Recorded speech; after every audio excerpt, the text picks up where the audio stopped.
Welcome. My name's Allison Wright, and I have some things to read to you. How many of you have been to a festival event before? Oh, great. So you have mostly heard this. Please take this time while I'm speaking to silence your cell phones. I want to see all of you picking up a phone, and my panelists. I just did it. Okay. Kelsey did it. Pick up your phone. Just while I'm reading, go ahead, silence your cell phones. So most of you already know the Virginia Festival of the Book is a program of Virginia Humanities, which is a statewide organization whose mission is to connect people and ideas to explore the human experience. Most festival events are free of charge, but they are not free to produce. Your support helps us keep this incredible event going year after year. If you would like to support the festival, you can give using one of the QR codes designated found in the back of your brochure. How many of you have a brochure? Oh, great. You are ahead of things. If you don't have one, I saw them coming in. You can pick them up. Oh, and there's a QR code right here. So, easy to give. Again, the festival's fantastic. Happens every year. Not free to produce. So if you're so inclined, after this panel, which I know is going to be great, we have already discussed it, please feel free to give. Now, speaking of support, I would like to give a special thanks to the Virginia Festival of the Book's premier sponsor, Michelle and David Baldacci, who helped make this event possible. I'm going to ask again, please silence your cell phones. I gave you a head start, but it's right here. Please silence your cell phones. Also, I want to encourage you to be aware of your space. Take a look around and note all of the available exits. In case of an emergency, our site coordinator, who's that? Is it Nancy? Nancy, is it you? Are you the site coordinator? It's Nancy? Okay. Nancy Damon is our site coordinator. And she will be on hand to provide assistance. And as always, if you see something, please say something. At the end of this panel, this is my favorite part, a bookseller will be on site with copies of our authors' latest books. Purchasing a book is a great way to support our authors, and as an added bonus, they will be here to sign copies for you. And then finally, we would like to note that festival authors and speakers represent themselves. They do not represent Virginia Humanities or the University of Virginia. Any questions? Did you all silence your cell phones? Beck, did you silence your watch? Buddy, you will. Okay. All right, now I'm delighted to welcome Kelsey Johnson and Tara Roberts. Kelsey Johnson is a professor of astronomy at the University of Virginia, former president of the American Astronomical Society, and founder of the award-winning Dark Skies Bright Kids program. She has won numerous awards for her research, teaching, and promotion of science literacy. She lives in rural Virginia with her family, including 2 very large dogs that my stepson wishes were here today. Welcome, Kelsey. Thank you. Tara Roberts is a National Geographic Explorer in residence who documents shipwrecks that once carried captive Africans during the transatlantic slave trade. Their stories, and the stories of the divers, historians, archaeologists, and communities she meets along the way, became the podcast series Into the Depths, which has been featured in more than 200 media outlets. She lives in Atlanta, Georgia. Welcome, Tara.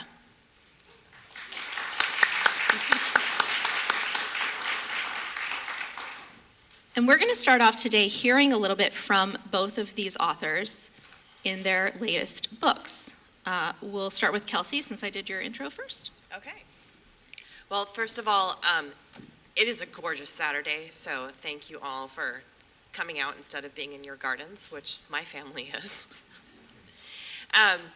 This book for me, I want to preface it by saying I am in love with the universe. I truly think the universe that we live in is a spectacular and special place, and I'm utterly preoccupied with what it means to be human in the universe, which is partly where where I think this book comes from for me.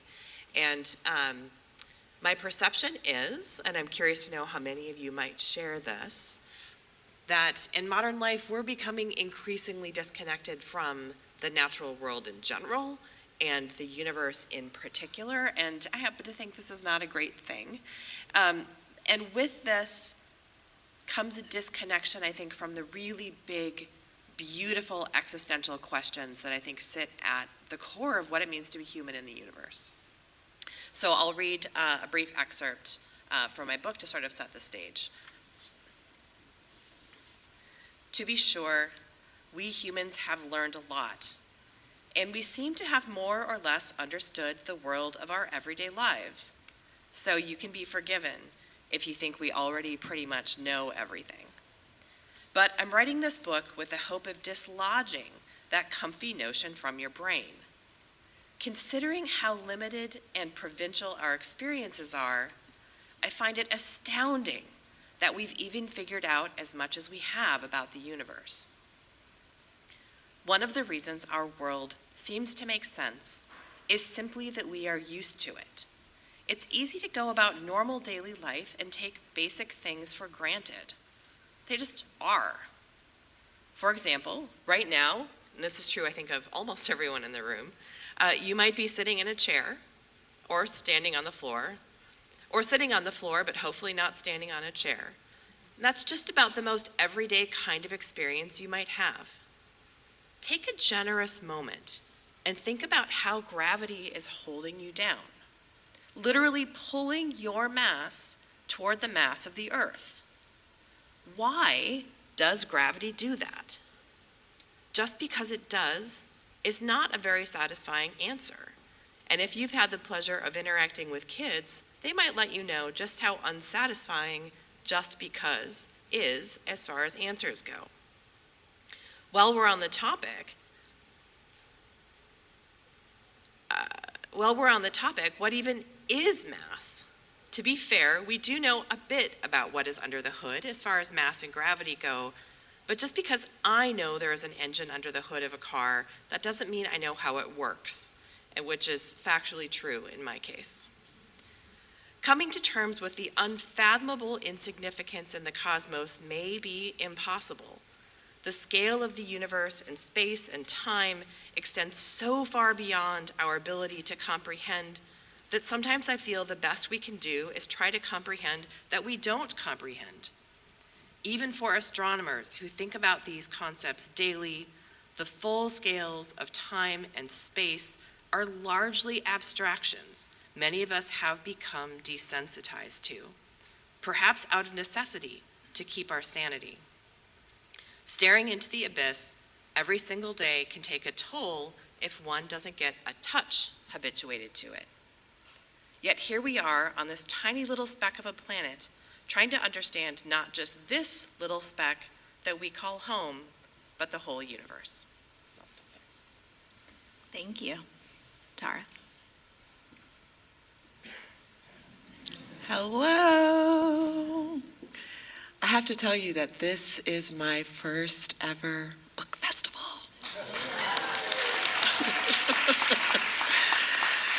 So I'm so excited to be here. I'm so honored that you all are here and you came out to listen to me and Kelsey. Thank you. This is just one little note about me. I grew up with just my mom. It's my mom and me. And my mom was a reading teacher. And she used to go to these reading conferences all the time, and she would bring back boxes and boxes of books for me to read. And as an only child, I was a nerdy, book-loving, under the covers with the flashlight reader. So to be in a room with, I'm imagining, some also nerdy book reader loving, under the covers with the flashlights people, it just, it means a lot. So I'm excited to be here. So my book is about this journey that I've been on for the last 7 years, and that's following this group of Black scuba divers around the world as they search for and document slave shipwrecks. This is a journey that has, well, one, it's upended my life, it's changed me, it's transformed me. The book talks about that, and the book also talks about the divers and the ships.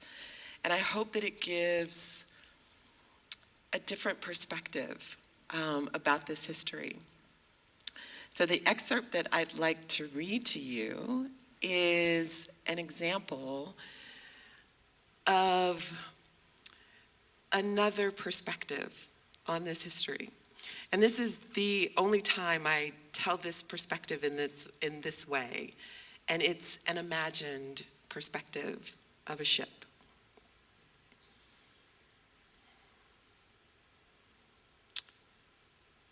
I see the ship sitting tall and pretty, about a half mile out from shore, where the water is deep enough to hold her bulk. There is strength running through her lines and curves, solid, gleaming wood, outfitted to withstand boots stomping and cannons firing. I imagine her proud, stately, stern, eager to carve her way through the long and treacherous stretches of the Atlantic and fulfill her duty, delivering her cargo safely and on time. I envision the dhows, small boats, with their loads of chained people rowing to her side. The first African is loaded in her hold, and then the second, third, 100th, 400th, crammed into a space far too small. The fear, suffering, misery seeping into her sides, staining her floors, spreading slowly into the very heart of her. I can feel her growing sense of discomfort over the days at sea as she travels down the Mozambique Channel and around the curve of South Africa. In the wee morning hours of December 27th, 1794, I picture the crew dropping anchor in the cold, treacherous, shark-infested waters of the Cape of Good Hope, planning to restock. Her relief at this break to reorient herself around this bastardization of her purpose. Her beginning to wonder, how will she endure another 6 weeks, another 2 months, a crossing of almost 4,000 miles to Rio de Janeiro, with this as her burden to bear.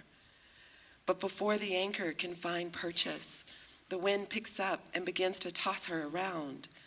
She is made to withstand. She is strong, but the Cape is fierce in its need for chaos and destruction. It wants to claim her. She slams hard against a reef, once, twice, 3 times, and her hull is breached. She hears the cries of crew and cargo alike. She feels them scrambling on her deck, boots slamming to yells of abandoned ship, abandoned ship. She watches as they drop life rafts into the water and row them back and forth to shore. Crew first, then the Africans in the cargo hold. She tries to hold steady, to give them the time they need.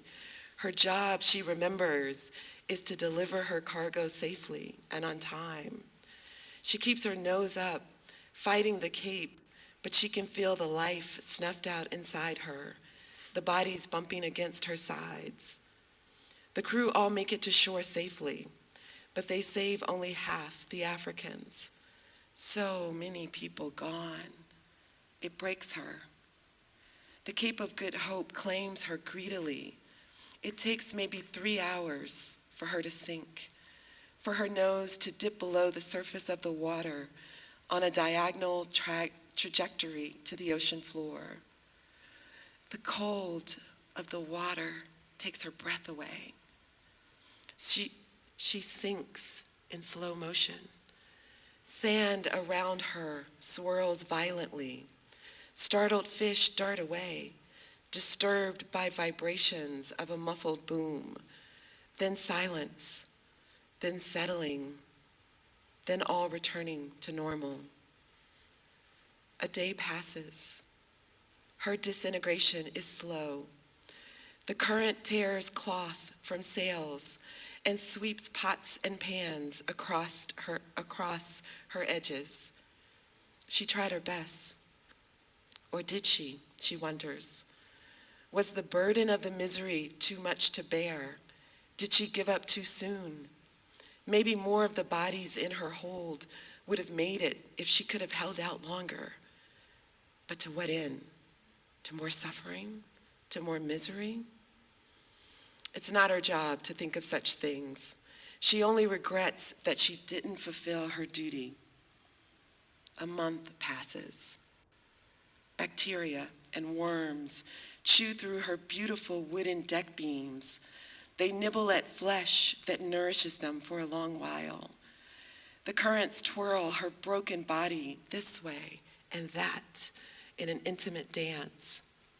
Schools of fish glide past, asking, "What is this? How did it get here?" A year goes by. The waters have taken her regret, her misery, her pain, her sadness. It doesn't matter anymore. Kelp forests hide piles of ballast bricks with curtains of silky leaves. Copper fastenings and sheathings rust. A century passes. 250 tons of vessel, now fractured in pieces, scattered across the ocean floor, encrusted in coral. Bones picked clean, serving as doorways and decorations. 200 years gone. Her story fading to black. Facsimiles of memory encased in rock and time. Generations of sea creatures living on this fossil, invisible to the untrained eye, have made it home.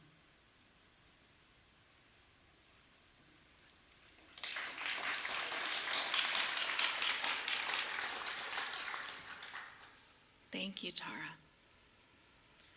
I was also one of those children who read with a flashlight under the covers. And when I had to get corrective lenses in 4th grade, the flashlight was blamed. And I now know that that is not true. So we'll stick with Tara for this first question that I have, which is about origin stories, your sort of superhero origin stories, the both of you. And when you purchase Tara's book, and stand in line, because this is her first festival event, right? And so we are going to have the longest line for her to sign books, right? And also, Kelsey will be right next to her signing books, just so you know, right here.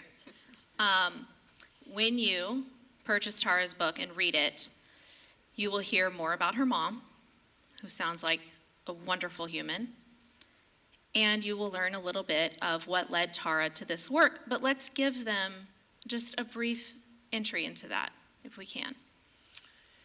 Yeah, so one thing to know is that before I started this work, I was not a scuba diver. I am from Atlanta, Georgia, which is a landlocked city. So I didn't know anything about the ocean. I also, quite honestly, wasn't that interested in history. I'm embarrassed to say that now, but I was a sci-fi fantasy girl. Like, I liked to look to the future. I didn't care about wrestling with the past. But something happened that changed that. This was in 2016, and I had just moved to Washington, D.C. In 2016, like, think back, it was a big year. It was a lot of things that happened in 2016. Before this, I'd been doing a lot of work in the gender equity space, and I thought we were making excellent progress. Conversations about gender have changed all over the world. It's beautiful.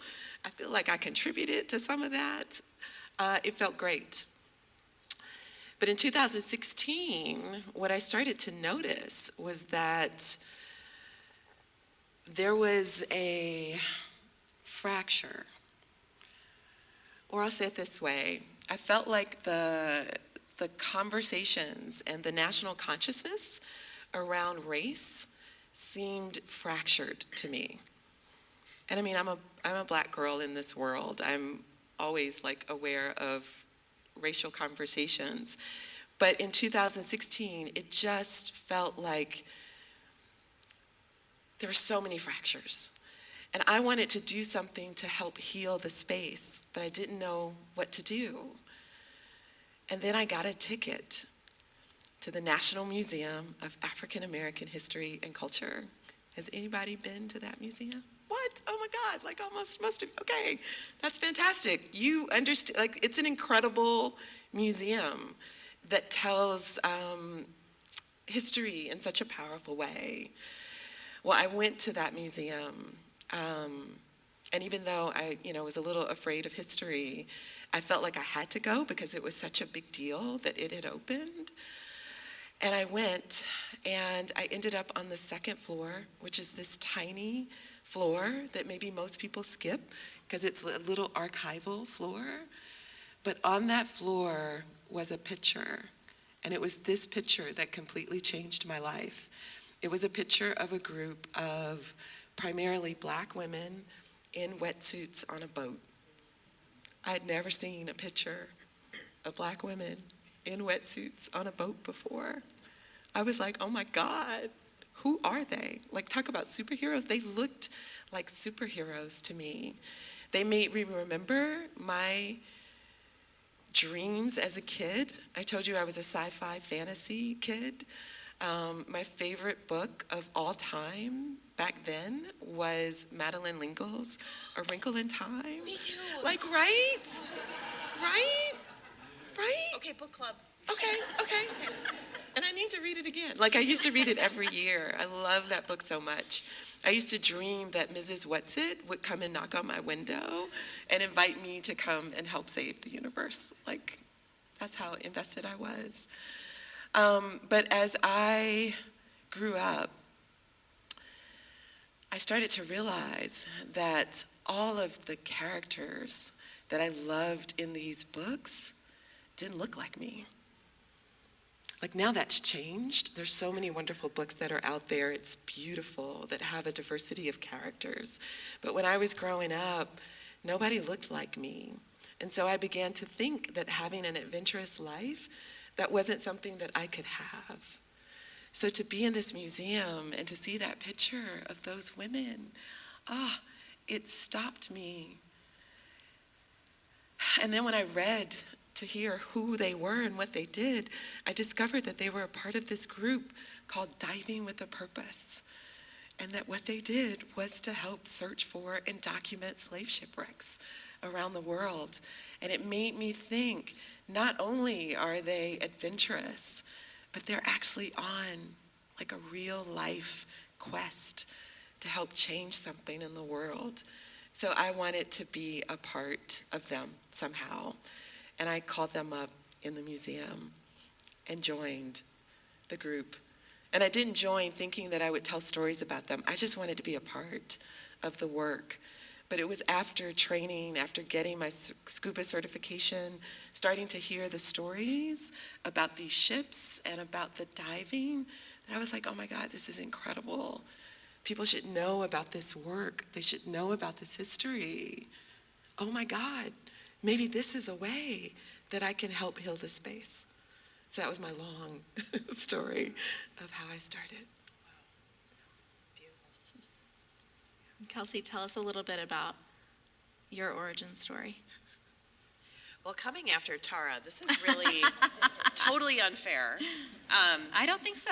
I do have to say, You speak to your childhood as well. yeah.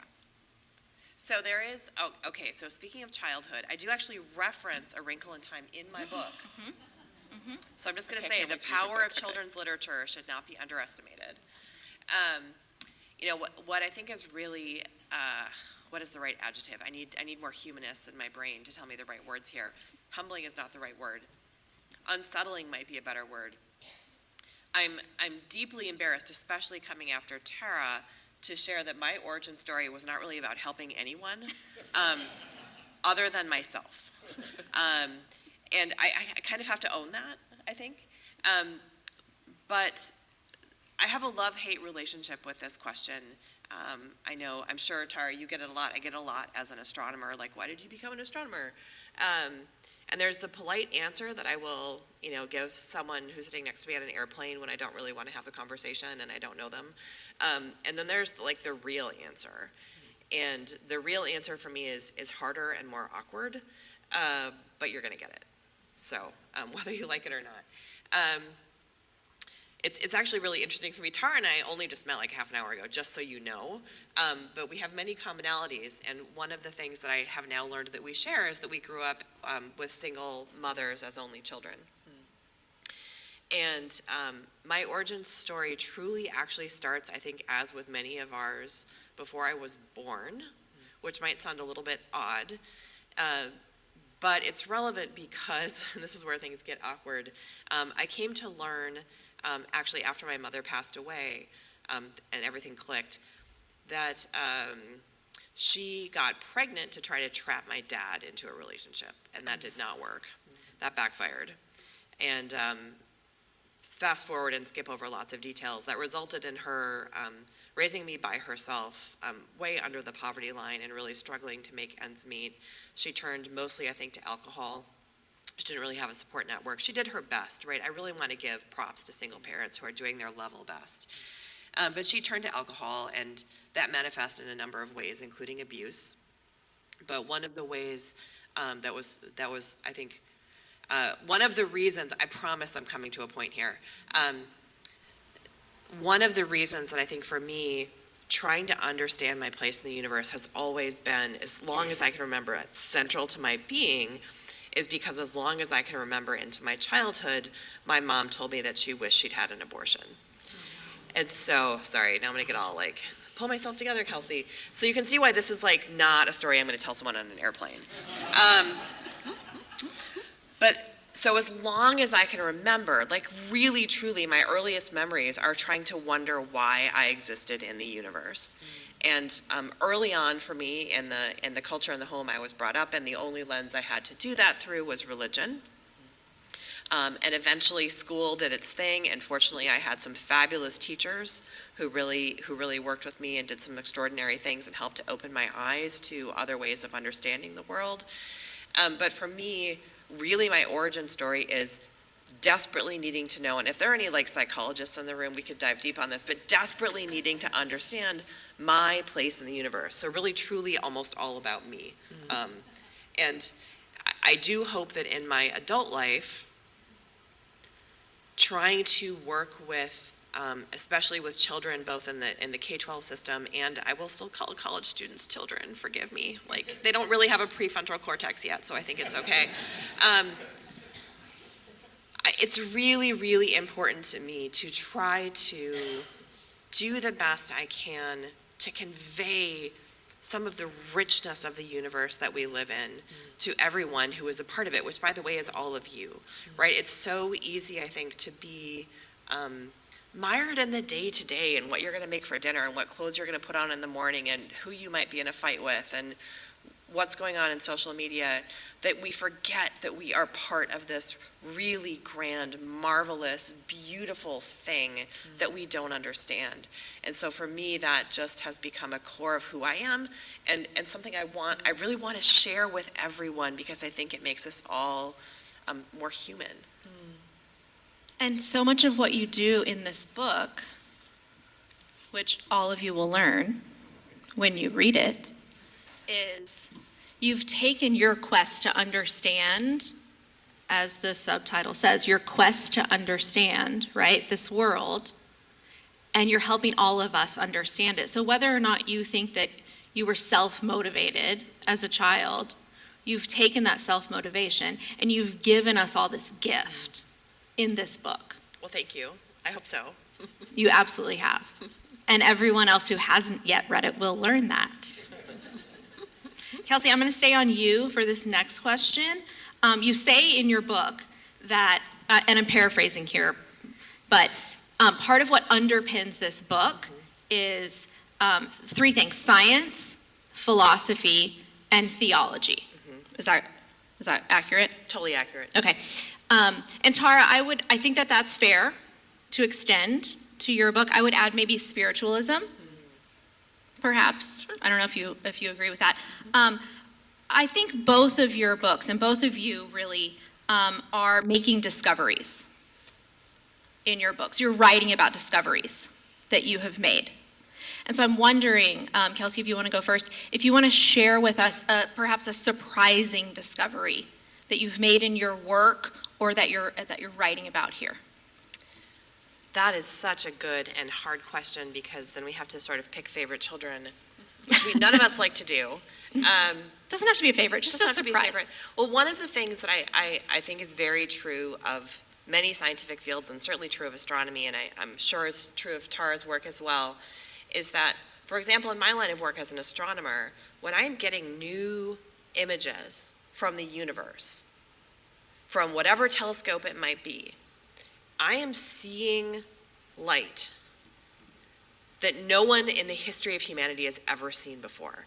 It doesn't even matter if it's something exciting. Like, it could literally just be a star or a smudge of a galaxy, but literally no one has ever seen it before. And there's something about that that is just, I would say, addictive. And for me, when you see these new things, it's such a curiosity trigger, and I feel like curiosity is so important. And so for me, it's almost less about discovering new things as it is about discovering new questions. And I could also take this in a totally different, I'm gonna take a left turn here.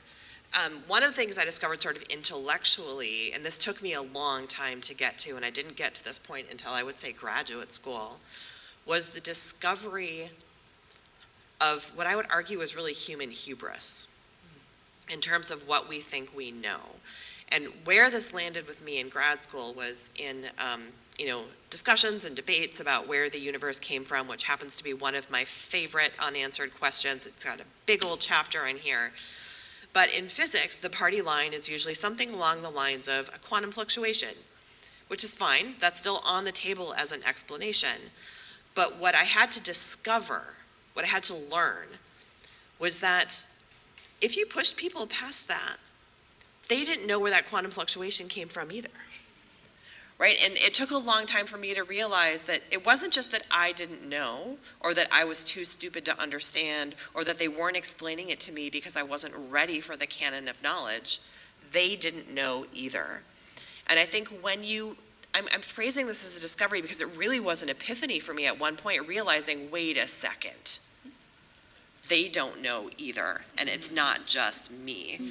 And that opened up, like literally opened up the world of curiosity for me, and it enabled me to give myself permission to ask questions and be curious about things that I just thought I didn't know because I was stupid. So, Wow, that's good. Okay. And by the way, thank you for your vulnerability earlier. Thank you for sharing that with us, giving us the real story. It's very, let's hang out. Yeah, Like, that's good. okay, I like that. You're in Atlanta. Uh-huh. Okay. Yeah. That's like a flight. Where are you? Here. Oh, you're here? Okay, yeah, like, that's nothing. Okay. It's one New of friends, only yay! 5 places we can get to direct from Charlottesville. So if you happen to So- live in the Atlanta airport, we're set. Right. Okay. Yeah. I also like the way that you framed your answer to that question. I was thinking about, artifacts and discoveries of that nature, but I like this idea of like discovering new perspectives, new questions. So I think I'm gonna steal a little bit from you.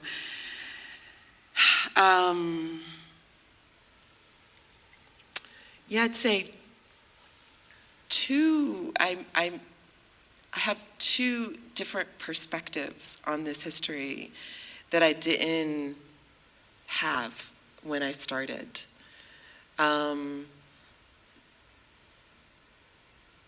The first Well, I'll tell this tiny little story. When it's not really a story. Now I set it up like it's a story, and it's just a. Anyway, let me just keep going here. So when I was starting, my mother asked her pastor to bless me around this work. Now, I'm a grown person, but my mother, who again, we've established I'm her only child, was like, you're traveling all over the world. I need somebody to bless you around this. Yeah, again, I'm a grown person. But when my mother asked me to do something, I'm like, okay, I'll do it.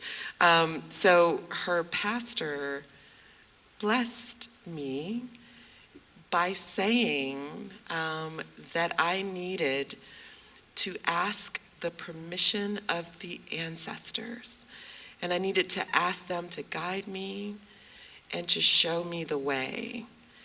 And that I also needed to speak their names. And he said this a million times. He was like, speak their names, speak their names, speak their names. And it had never occurred to me to think about the ancestors. That is very much an African tradition. The ancestors live, they are present. But that's not something that I had ever really thought about. So when he told me to speak their names, it triggered something for me. And I realized that I had mainly thought about the people who were in the cargo holds of those ships as cargo, as statistics, or as faceless victims. I'd never really thought about them as mothers and fathers and daughters and sons and scientists and poets and farmers. I'd not really thought of them as fully human. And so that opened up something for me. So throughout all of my work, in the podcast, in the articles that I've written, in the book, I try to speak their names to help bring their stories back into memory. I don't know if you knew this, because I also didn't know this until I started this work, but there were approximately 1.8 million Africans who died just in the Middle Passage. We're not talking about the number of people who died on the march to the boats, or the number of people who died once they arrived and were enslaved, just in the ocean. That is an enormous loss of life, but it's not a number that I think most people know. And those people deserve to be honored, acknowledged, grieved. So his saying that opened up something for me and allowed me to help bring that sense of honor to them. So that's one thing that I learned. The second thing is I realized that most of the time we think about and approach this history, and maybe that's a reason why it's a little bit of history that is not so comfortable to be with, is because we focus a lot on the trauma and tragedy and pain of the history.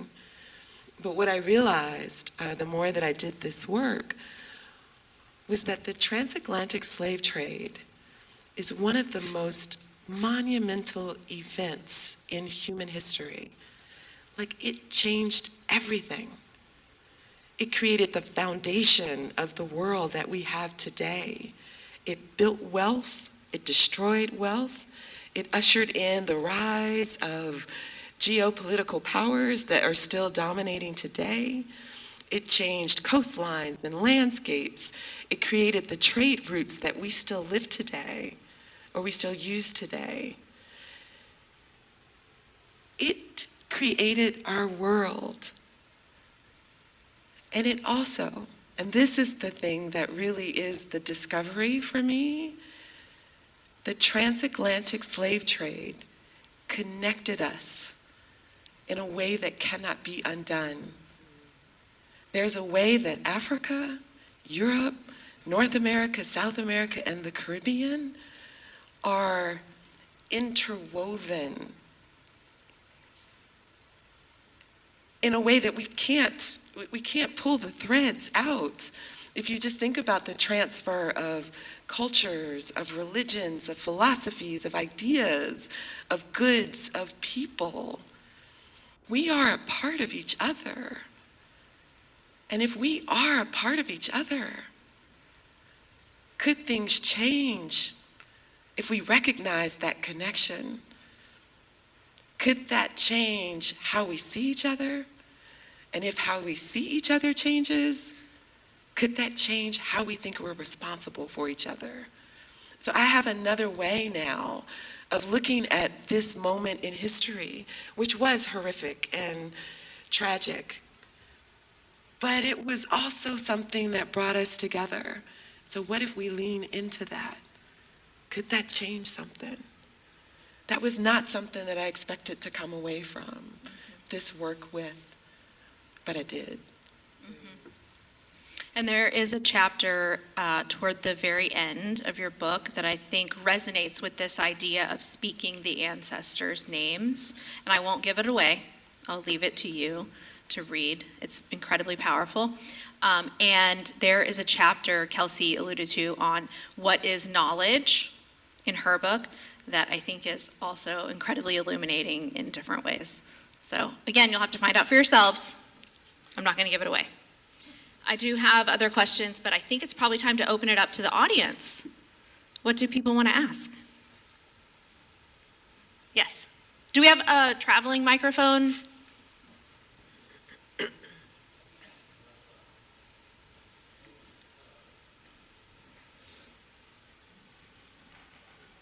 No, oh, there we go. Perfect. Thank you. Hello, everybody. Thanks so much for your talks. And this question, I think the answer is your books. So maybe that's all I need to say. But what you've spoken about, the hubris of the human species and learning about our own ignorance and exploring the past and the spirit of the past and so forth. And I've been working on this too, this notion of the cosmology that exists that most people get locked into, which is a very hierarchical one, like with angels at the top and worms at the bottom, and people right below angels, and anything that's outside of that, some folks get very uncomfortable with that. So even though our technologies are amazing, we haven't really grown very much in that sense. So do you have any thoughts about, and again, maybe this is, reading your book may be the best answer, but you must have confronted this, and I wonder what your thoughts are. Oh, that is a big, beautiful question right there. I think a lot, maybe an unhealthy amount, about the hubris that gets baked into the scientific endeavor, and the extent to which I don't want to overgeneralize. I want to be careful here, but I think a lot about epistemology and what it means to know things and how we come to knowledge, and whether we can actually really know anything at all, to which I think the answer is actually no, we can't, which is chapter 2.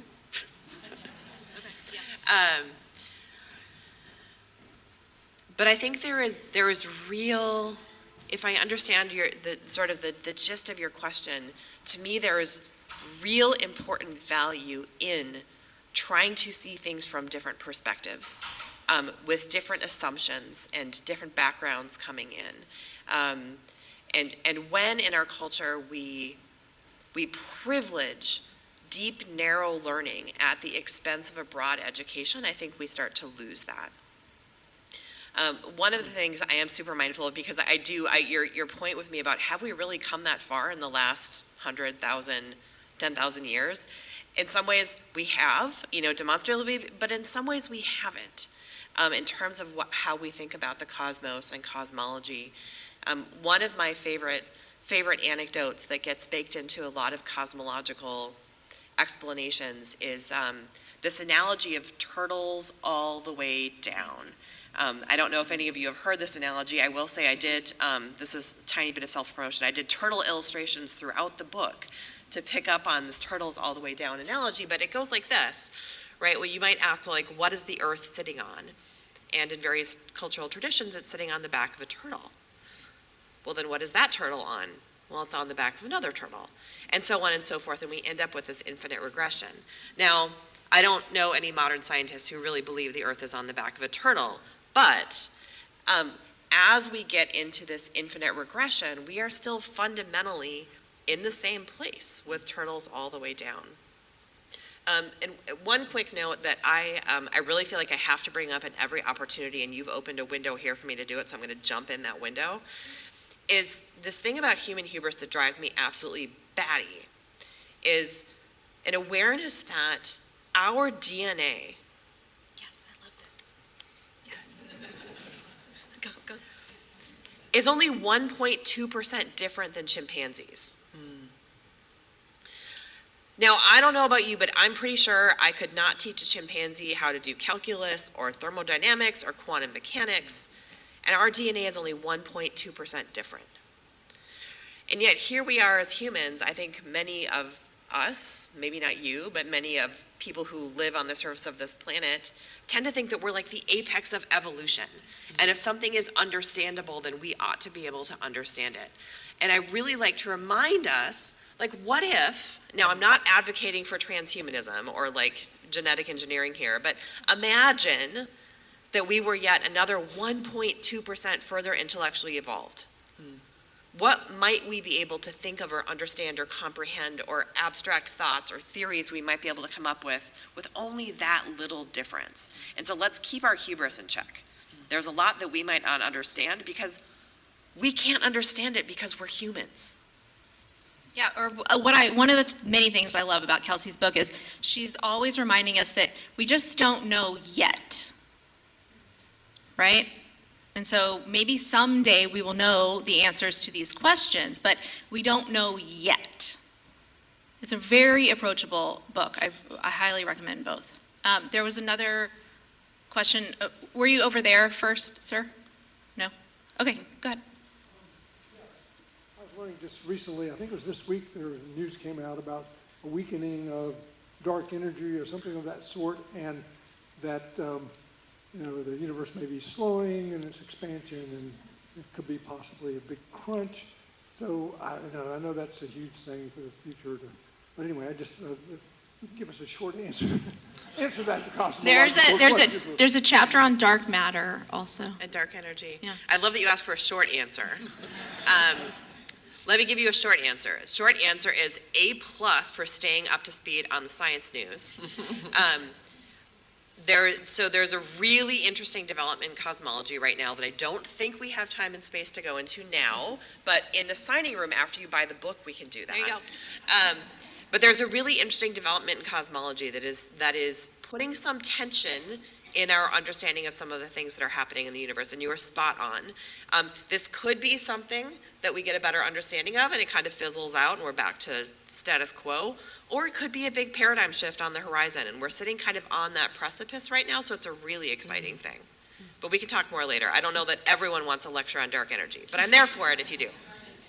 There was a question on this side right here, ma'am. Let's get you a mic.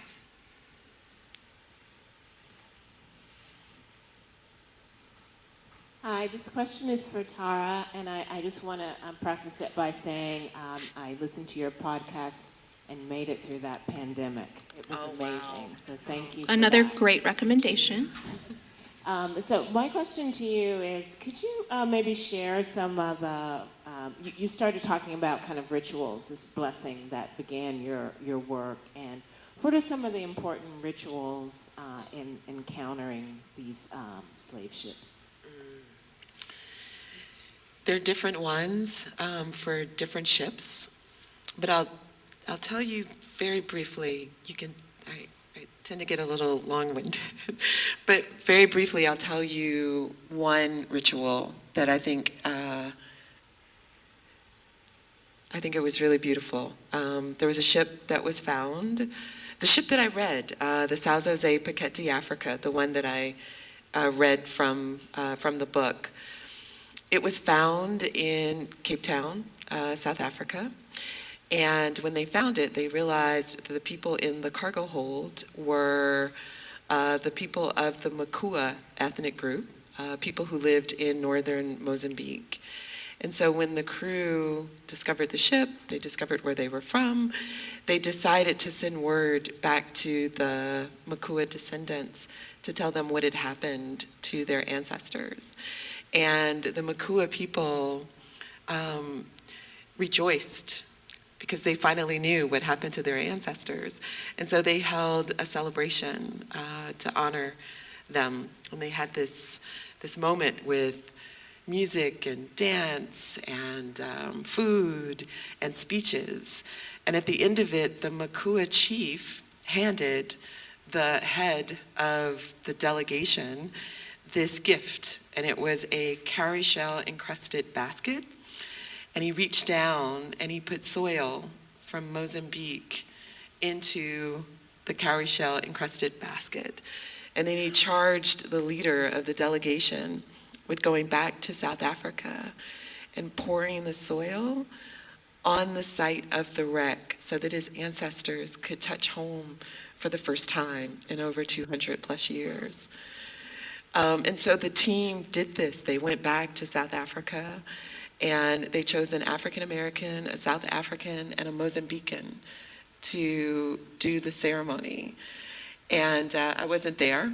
So this all is, I interviewed a lot of people, so they all agree that this is what happened. But they say that that day, it was a horrible day. It was stormy, it was raining, the sea was rough, the swells were high. The three people that they chose to do this had to hold on to each other to walk out into the water because the waves were so strong. But they went out and they did it, and they poured the soil on the wreck site. And they turned around and they went back to shore. And this is what everyone says, that when they got back to shore, the seas calmed down and the sun came out. So it really could have been weather patterns and, like the wind just pushed the storm on. Or maybe the ancestors heard, and maybe the ancestors were put to rest that day. So that's an example of the kinds of rituals that happen with these ships. Yeah. Did you have a question right there? Let's get you a mic.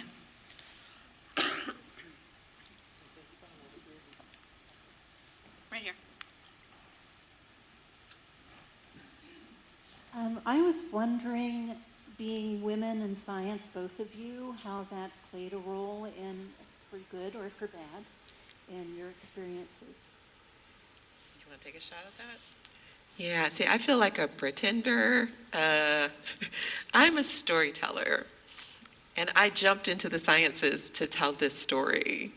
And it has been incredible. Like, to approach history through archaeology is amazing. I didn't know how to scuba dive, which is, how many scuba divers are there in the audience? Some. I mean, there is math attached to scuba diving, which is incredible. But the technique that we learned as a part of Diving with a Purpose is underwater archaeology mapping. So we learned how to hover on the ocean floor with a clipboard and a pencil and a measuring tape, and we measure the wrecks and we draw them. So being a part of that work has been incredible. Like, again, I feel like a storyteller who has jumped into a scientist's body for a half a second, and it's incredible. And Tara writes about this in the book.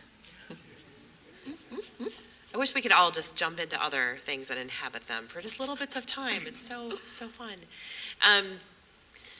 Gosh, being a woman in science, there's a lot I could say. This could be a whole talk on its own.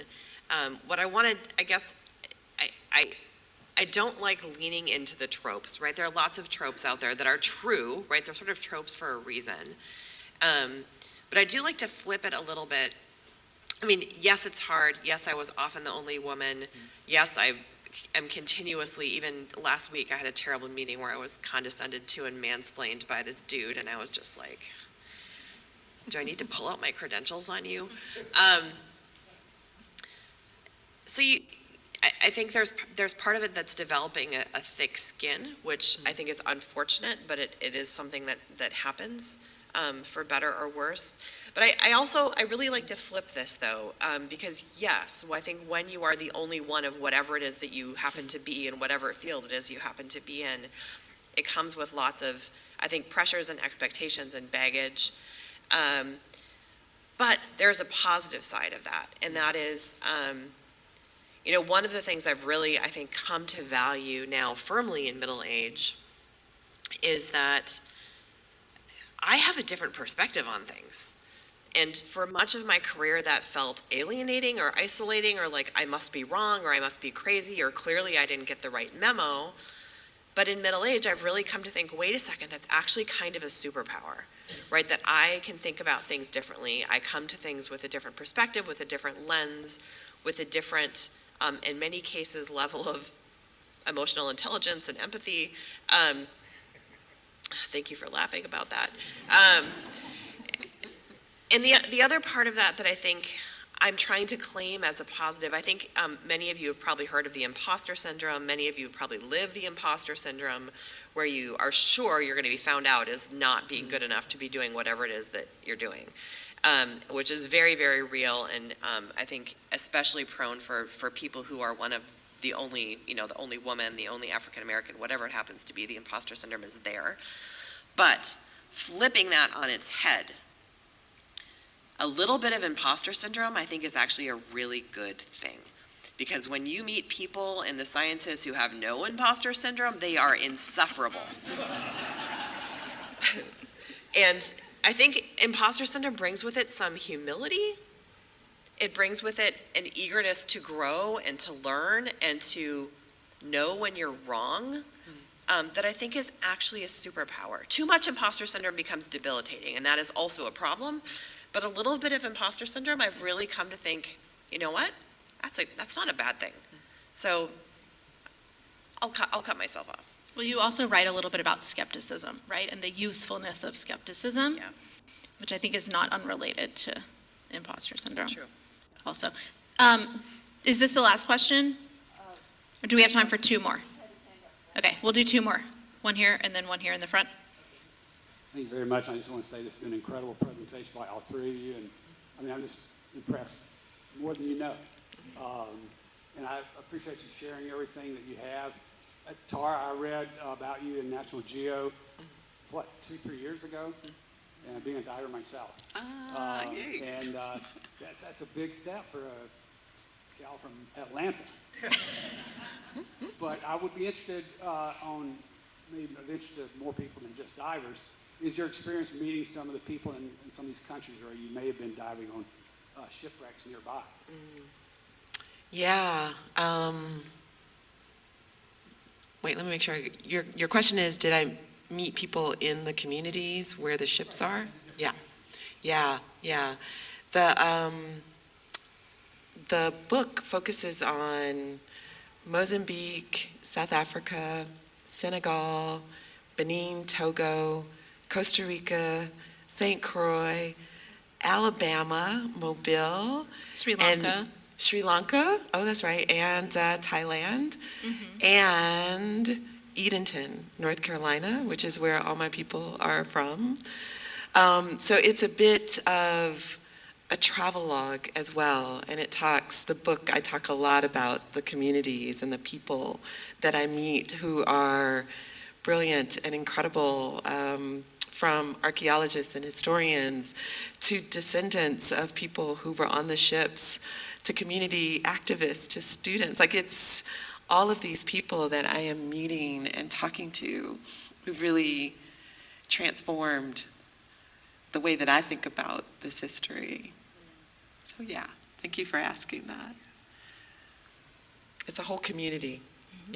that's in as a part of this work. This will be our last question. Thanks you all for sharing your perspectives with us. And mine was an outgrowth of the previous question and your answer, Kelsey, when you were talking about what's a perspective that you all have brought to this work that nobody else in the room or on the boat could have had, right? Could have brought to the respective work that you do. Okay, I guess I'll go. Well, when I started this journey, I was doing something else. I was mid-career, and it was a successful career, but I left it because this called to me, and I left it without a safety net. Yeah. I didn't have my Nat Geo grant when I started this work. I just felt like I had to do it, and I didn't know why, except it spoke to me. So now when I look back and I think, well, why did this speak to me? And why did it extend in the way that it has extended? Because this has felt like it's, sort of, I don't know, the universe just kind of opening up the path. I couldn't have expected that this would lead to the cover of Nat Geo magazine, or to a podcast, or to me sitting in front of you at the Virginia Festival of the Books talking about this journey. So I feel like there must be something around my storytelling and my willingness, and also where I am in life. Like a lot of times, I don't know, people think when you're, you have to read the book to get my age. So I will not tell you, but if you read it, you read it.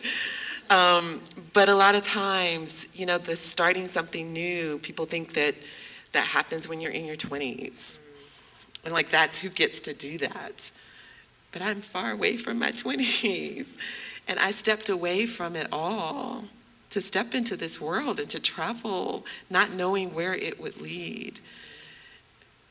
And I have to think that willingness to do that must also be partly why there's whatever that unique thing inside of me is that brings me to this work.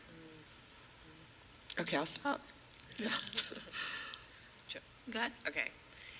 I started a sentence with how bad is that? Here I go again. One more time. I'm thinking let me get it all out of my system. The reason I'm saying I think is because it's really awkward to try to look at yourself and ask, what did you do that no one else could do? And my immediate reaction is to say, I think anyone could have done it. So why did I and why didn't someone else then becomes the question. But I do think, and one of the things I really want to do with this book, and I really want to invite all of you into, is one of the things I did, overtly did, consciously did, was give myself permission to think about these big existential questions. I think my perception is, and this could be totally wrong, that's the thing with perceptions, is that many folks in my line of work, and in fact many folks on the surface of the planet, don't really give themselves permission to think about the big unanswerable questions in the universe for whatever reason, right? Maybe they feel scary, maybe they feel ill-equipped, maybe they feel like it's, a trite thing to be made fun of because they're unanswerable. Whatever it is, I feel like many people don't give themselves permission. And sometimes I think what you have to do, and Tara, I think this resonates with you, you gave yourself permission to do this thing that maybe would have been scary, probably was scary. And so I think sometimes maybe it's just giving yourself permission to do the thing, whatever that thing is. Mm-hmm. I think that's a great place to stop. Unfortunately for all of you, I still need a few seconds of your time. So you will now have the opportunity to purchase books and have them signed by the authors in case you hadn't heard that yet. I believe the book signing table is this way. I'm getting some nods, so I appreciate that reassurance. Thank you. Before you go, we would like to ask for your feedback on this panel and the festival in general. So if you do have a brochure, I think there's a QR code for the survey in the back of that. It's possible you can also find that here. I haven't tested it yet. The site coordinator can also give you a paper copy. And then every survey that you complete will enter your name into a drawing for a book signed by a festival author. That's really fun. More books. And then also, if you are staying for the next panel, the site coordinator would really like to scan your registration for that. It's important that we have the data on how many people attend the events. So thank you so much. Please join me in thanking our authors.